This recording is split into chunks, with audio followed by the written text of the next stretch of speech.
Hello everyone. Advocate Busisiwe Mkhwebane said that the parliament should step in and pay for her legal representation after her team pulled out due to non-payment. She made the suggestion after indicating that she can't participate in the inquiry into her fitness to hold office without her lawyers present.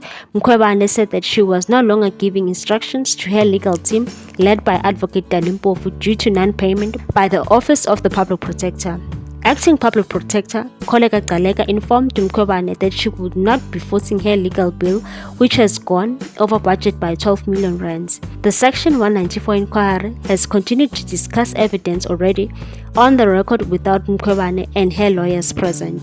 Mkhwebane accused the committee of acting illegally and unethically by proceeding before suggesting that Parliament foot her legal bills since it already paid the evidence leaders. She said everyone must know how much they are paid, and wherever you get the resources for them, get the resources for me, so that this process can be finalized without delay. Mkhwebane also threatened to lay a complaint against evidence leader Advocate Nesrine Bauer with the Legal Practice Council for agreeing to proceed without her legal team present. What's your take on this one, people? Thanks for watching. Please subscribe for more news.